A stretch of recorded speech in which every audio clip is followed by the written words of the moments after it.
calme relatif règne depuis quelques heures dans la ville d'Uvira après la psychose due au nouveau coup de feu entendu dans la nuit d'hier mardi à ce mercredi sur les collines pour Plombon, le centre commercial. Nasubiye kubaramutsa no kubahakaze mwese abanywanyi bacu muri ko murabana natwe mu makuru n'ibiganiro vya misi yose tuba turiko turabashikiriza sambwe kaze none mu yagezweho areka ruvugwa cyane ga mu gihugu c'u Burundi barazi ko amakuru yose abari karagaruka ko cane tuyabatohoreza tukayabashikiriza idonido amakuru aba yavuzwe mu bimenyesha makuru bitandukanye yavuzwe ku mbuga ngurukana bumenyi ivyo mu bamwaranyegejwe ndetse n'andi yose abagezwe ko turatohoza twifashishije umurwa w'abamenyesha makuru najwe nkatunganya nkayagushikiriza idonido bifuza kurajwa mu mbere bashikirwa n'amakuru n'ibiganiro vyacu rero ufyonda kuri subscribe canke sabone koshira ko inkuru ikagushikira mu bambere mu ngingo nkuru zano makuru tugiye kugaruka ko turaza kugaruka ku mpinduka zikomeye cane mu gweko rw'iperereza abarongoye iperereza hirya nino mu ntara turaza kubigaruka ko turabe nimvo zatumye bahindurwa ndetse n'izo mpinduka icazitumye ni mu gihe mu gwego rw'iperereza hamaziye kitari gito havurwamwo ibibazo birimwo ukubareza abantu igufuka ndetse n'ibindi bitandukanye ivyo turaza kubigaruka ko muri ano makuru vyose twabibateguriye abasirikare b'u Burundi barabandanya kurungikwa muri Republika Iharanira Demokarasi ya Kongo hari abandi barungitswe turaza kuraba uko barungitswe ndetse nico bamwe amasoko yacu mu gisirikare atangaza ivyo navyo twabiteguye turaza kubigaruka ko muri ano makuru n'ayandi yose yatandukanye ariko aravurwa cane ijya nino muraza kugenda muri yakurikira muri ano makuru yacu wifuza kuraje rero bana natwe urafyonda kuri subscribe sagwe ikaze wewe tugiye kuyabanamwo ringa mu Burundi mu bihugu vy'abanyi ijya nino mu bihugu bitandukanye vya Afrika ndetse no mu yindi migabane itandukanye yo makungu ya kure mwese turazi ko mukunda amakuru n'ibiganiro vya misi yose twabashikirije muri ano makuru rero nkuko nabikubwiye tugaruke kuri no nkuru ikiravurwa habaye impinduka zidasanzwe n'impinduka mwiperereza mu ntara mu bajejwe iperereza mu ntara bamwe rero mu bajejwe igendereza mu gihugu hagati bakaba baraherutse guhindurwa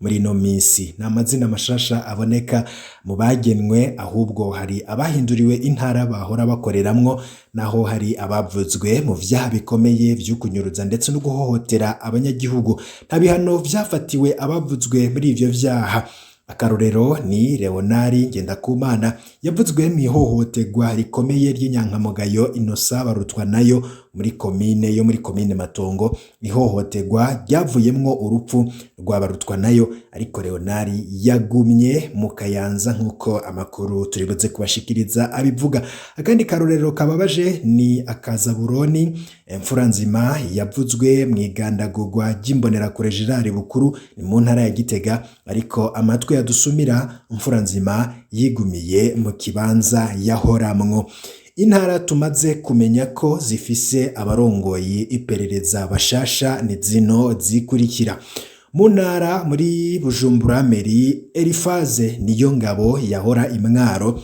niwe ayirongoye Elifaze Niyongabo numwe mu bakozi biperereza bavuzwe cane mu vyo kunyuruza no guhohotera abanyagihugu mu mwaka uheze no mu zindi ntara zose amaze gucamwo muri Bujumbura Rirare Salvatore warihoze yakuwe Ingozi asubizwa muri iyo ntara yaramaze kurongora Salvatore warihoze numwe mu bakozi biperereza azwi mu mabi menshi cyane abo muri Bujumbura Rirare batanguye kumenya vyiwe bumvise batangiye rero bakaba baciye batangura kuganya bumvise ko agarutse mu mwaka uheze Salvatore Horihoze yakoreye mu ntara za Muramvya na Ngozi yari asigaye agendana n'imbonera kure kandi niwe yavuzwe mwinyuruzwa rya mbere ry'uno mwaka w'2022 Makamba Michel Ndikuriyo yahora mu Rumonge niwe yimuriwe Imakamba mu Rumonge Michel Ndikuriyo yaravuzwe mu vyo guhohotera abanyagihugu mu kiringo ciwe haranabaye ubwicanyi no kunyoroza abanyagihugu mu ntara yarongoye mu ntara ya Muyinga Felisi Havyarimana yahora mu gisagara ca Bujumbura niwe yimuriwe mu ntara ya Muyinga Felisi Havyarimana yavuzwe muri 2020 mu vyo kunyuruza abantu mu ntara ya Muramvya mu kiringo yari Ibujumbura naho haranavuzwe imbonera kure yishwe yagirizwa gutera grenade mu Kanyosha ikiringo ciwe Ibujumbura caravuzwemwo ibintu vy'imbonera kure zikizura mwijoro nibwo bwa mbere ibintu nk'ivyo vyahavuzwe ku rugero ruteye ubwoba. Mu ntara ya Mwaro, Merowe Ntunzwe n'Imana yahora Imakamba niwe agiye gucunga iyo ntara. Abanyamakamba bariruhukije kubona Merowe abavuye ko, naho ngo batazi ko umushasha azovyorosha. Uyu rero Merowe akaba yaravuzwe mu mabi menshi mu kiringo yari ngaho mu ntara y'Amakamba. Mu ntara ya Ngozi, Lieve Tuyishemeze akaba yakuwe mu Muyinga arungikwa gucunga abanyengozi mu mwaka uheze. Muyinga ni imwe mu ntara zabayemwo ukunyuruza abantu, mbere inyuruzwa ryatumbereye abanywanyi ba CNDD-FDD nka Pastori Joseph Sinzubwenge, Muruzo n'abandi. Akaba agiye gucunga intara iri mu za mbere mu vyo kunyuruza ndetse no guhohotera abatavuga rumwe na CNDD-FDD. N'umwe mu bakozi b'iperereza batazwi cane. Mu ntara ya Rumonge, Emile Cimpaye yahora muri Bujumbura Rirare niwe agiye gucunga abanyarumonge. Ikiringo ca Cimpaye i Bujumbura carabayemwo amabi atari make, abanyarumonge ntibitege agahengwe. Hari intara zaheruka guhindurirwa vuba abajejwe kuzicunga, nyinshi rero zikaba zabagumanye. Uturorero tumaze kumenya ni nka Bubanza. Mu ntara ya Bubanza, Vena Miburo akaba yabandanije gucunga ababa muri iyo ntara. Vena Miburo n'umwe mu batwara iperereza mu ntara, ashobora kuba yanyuruje abantu benshi kurusha abandi bose, cane akirongoye Service Nationale de Renseignement Ingozi no mu Cibitoke.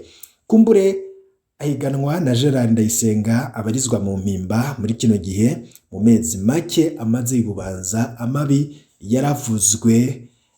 Kadundura rero yabaye irementanya ryakorewe Auguste Matata rinamuviramwo urupfu. Mu ntara ya Bururi, Renova Ntungicimpaye ari mu bakozi b'iperereza batavugwa cane. Ntituramenya rero ko yoba yayigumijwemwo nk'uko amakuru dufise abivuga.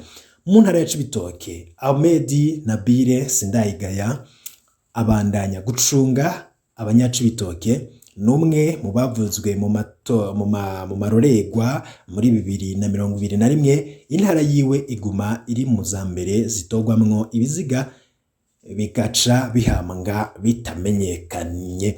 Cankuzo ntituramenya neza ko Vena Ndayishimiye yagumijweho, naho yarasazwe ari mushasha, aho yasubiriye Epitase Ndayiragije ubu atagira intara. Mu ntara ya Gitega, Zaburoni Mfuranzima akaba yararanzwe cane mu mwaka uheze, yaravuzwe cane mu mwaka uheze, cane mu bwicanyi ndengerabutungane bwakorewe imbonerakure Gerard Bukuru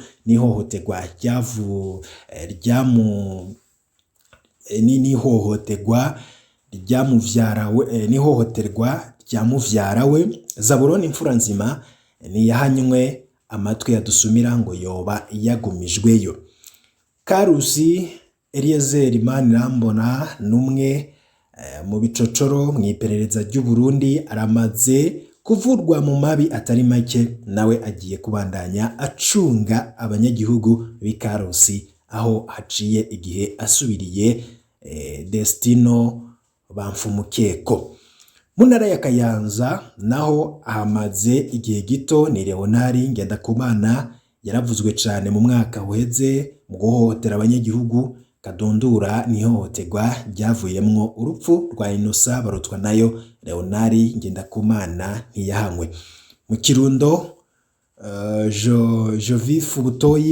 Joseph Butoyi ni kindi gicocoro mu iperereza ry'u Burundi, aramaze guca mu ntara nyinshi, si kenshi avurwa mu mabi, naho hariho amadosiye yagiye aravurwa ko nk'inyuruzwa rya Boris Sinagaye muri 2016 mu Cibitoke.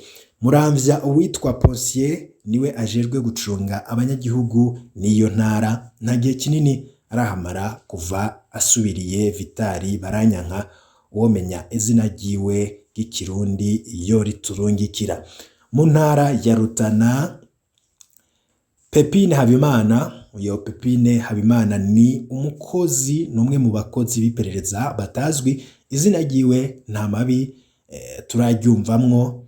Ivyo kunyuruza ntivyavuzwe muri 2021 muri Rutana. Ntituraronka rero icemezo ko iyo Pepine Habimana, iyo Pepe Habimana yagumijweho, nivyo navyo bikiriko biratohozwa. Mu ntara ya Ruyigi, Jove Cishahayo numwe mu bajenjeka bakorera iperereza ry'u Burundi, ntawo dondagura amabi yo kunyuruza ndetse no guhohotera ubuzima bwa kiremwa muntu yavuzwemwo aho yaciye hose. Ruyigi rero ni intara, Ruyigi ikaba iri mu ntara zabayemwo ivyo kunyuruza abantu muri 2021. Turamenya ko uyo Jove Cishahayo yoba yagumijweyo.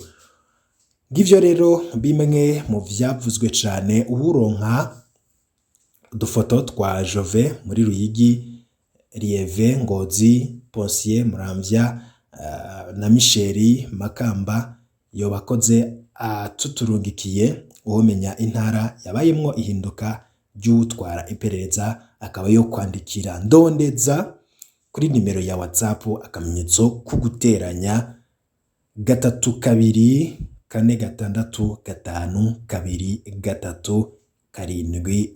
32465237 iyo ni nimero ya Ndondeza ushobora kwandikaho canke se ugatanga ayandi makuru yofasha. Tuve muri izo mpinduka mu barongoye amaperereza mu ntara, tugaruke kuri rya nkuru nari nakubwiye. Abasirikare b'u Burundi barabandanya kurungikwa muri Repubulika Iharanira Intwaro Rusangi ya Kongo. Vyifashe gute? Abasirikare b'u Burundi babandanya bajanwa ku bwinshi ku butaka bwa Repubulika Iharanira Intwaro Rusangi ya Kongo muri teritwari ya Uvira mu ntara ya Kivu yo mu bumanuko, kugira batuze umuhari urwanya leta y'u Burundi Red Tabara.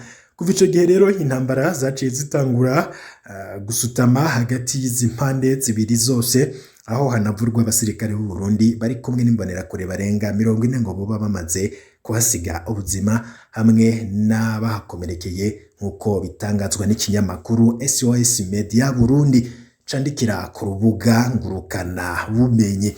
Kubw'amakuru ava mu gisirikare c'u Burundi nuko ngo ku munsi w'Imana hamwe no kuwa mbere ku magenekerezo ya 16 na 17 umwaka w'2020 abasirikare b'u Burundi bajabutse muri Kivu yo mu manuko babanje guhabwa umwe amafaranga angana n'ibihumbi 80 vy'amarundi, amahera yiswe ayo kwivuna akanyota. Bongera bahabwa n'impunzu za gisivile zigizwe n'ipantaro, agapira hamwe n'ikoti y'imbeho. Abo basirikare ngo bakaba bagiye gusangayo abandi barenga 1500 bamaze y'ukwezi kurenga. Kubw'ayo masoko nyene abandanya avuga ko abo basirikare ngo babanje gukoreshwa imyimenyerezo y'ingendo ndende, aho bagize urugendo bava mu ishamba kimeza rya Rukoko riri muri komine Gihanga mu ntara ya Bubanza gushika muri komine Mabayi mu Kibira. Mu kujabuka rero uruzi Rusizi ngo baciye mu Rukoko aho bita kuri ferme. Abasirikare banse ngo abasirikare banse ko bagenda bafise ibirwanisho kandi bambaye gisivile, baciye bashigwa mu gasho aho bamwe bafungiwe mu ikambi, aho bamwe bafungiwe mu ikambi ya Gakumbu abandi nabo mu Gatumba. Leta y'u Burundi ntaco ishima kugira ico ivuze kwayo makuru amaze imisi yavurwa ajanye n'abasirikare bayo binjiye ku butaka bwa Kongo, ariko amashirahamwe adaharanira ivyicaro vya politike mu ntara ya Kivu yo mu bumanuko aguma atangaza ko babona imirwi y'abitwaje ibirwanisho yambaye imyambaro y'igisirikare c'u Burundi iri kumwe n'imwe mu mihari ya Twigwaneho na Gumino ituruka mw'ico gihugu, ari nayo igenda ibereka ahatuye ibirindiro vy'abaroberi ba Red Tabara. ngayo rero amwe mu makuru yaragezwe yavugaga cane mu birabana n'amakuru avurwa mu iperereza ndetse n'inkuru zirabana n'umutekano n'ukuntu abasirikare b'u Burundi bandanya kwinjira ku butaka bwa Repubulika Iharanira Intwaro Rusangi ya Kongo.